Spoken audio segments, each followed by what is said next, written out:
So every single guy in this movie has got a beard. I mean, everyone. So it just felt right, you know, to keep it. I mean, this is chunk change compared to what these guys are sporting, but you know, it just felt right. And actually, it doesn't feel right anymore because it just feels itchy. So it's coming off tomorrow morning. Let's get down to business. Let's talk Macbeth. I was lucky to see this this past Sunday at the Chicago International Film Festival. So 2 things regarding Macbeth.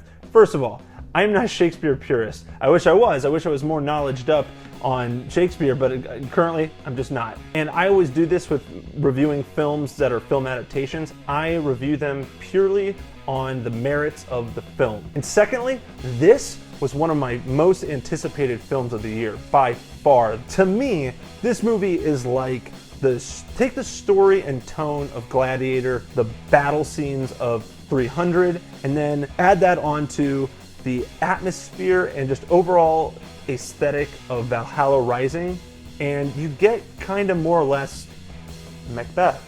And I don't know about you, but that sounds awesome to me. I mean, that combination sounds incredible, and a lot of this movie I thought was incredible.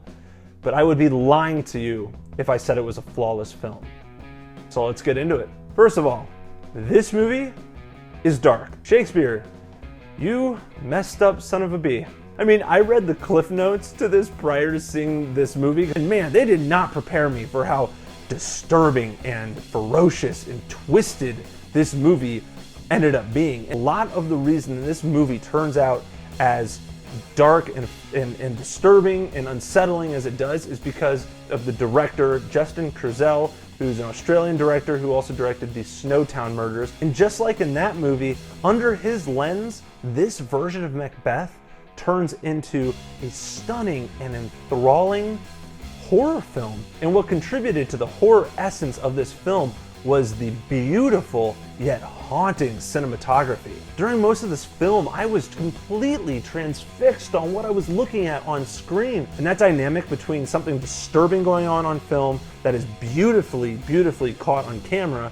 also applies to the battle sequences, which are brutal and ferocious. I imagine that if Lars von Trier were to film a Braveheart battle sequence, it would turn out a lot like this. The screen just dripped with like mud and bile and blood, and you felt it. It felt grimy. Let's get to the acting. I mean, let's make this quick. Marion Cotillard is phenomenal. And I love that they let her use her French accent. That was a strategic move on their point, and I think it was really effective. It really did make her feel a little bit more mysterious and sinister, like even just because her voice just sounded a little bit different, that it wasn't a Scottish accent. I thought that was very effective. And we get to Michael Fassbender. Wow. Watching him act is like watching Michael Jordan play basketball. And I know that seems like an extreme comparison, but it's not. I mean, when you watch Michael Jordan play basketball, you are watching someone who's so in control of his skills that what he's doing on the court looks effortless. And Michael Fassbender on screen is no different. Fassbender masterfully captures that descent into madness that Macbeth goes through, and he kills it literally and figuratively on the battlefield. And I gotta give mad props to the supporting cast just across the board, especially Sean Harris, who plays a terrifying Macduff. So it's about time we got into a few issues I had with the movie. First of all, this movie uses the original Shakespearean text as the dialogue between the characters. And the usage of the original text really adds to the eerie and unsettling tone of the film. But to that point, I couldn't understand half of what was being said in this. I mean, every time they talked, I felt like between sentences, I was trying to crack a safe. You know, I'm constantly trying to translate Shakespeare, and I'm just not well equipped enough to do that on the fly. I mentioned to my wife when we saw this, I was like, I wish they included subtitles. But it's in English. Wait, what? Thou hoth the flames of 1,000 suns. Just a little, I'm pissed. You know, at the bottom subtitle, that would have gone a long way. Oh, he's pissed. Okay, great. Continue. I basically felt like this throughout the whole movie.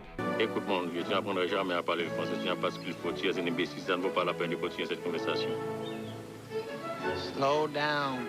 I also fear that the usage of the original text really handcuffed the writers and director into having to include these dialogue-heavy scenes that ended up being overly long and very boring. But all things considered, I intend to buy this on Blu-ray because I liked a lot of this film, and I want to be able to watch it at my own pace. With that being said, according to my grading scale, which you can see in the description box below, I got to give Macbeth a 4 out of 5.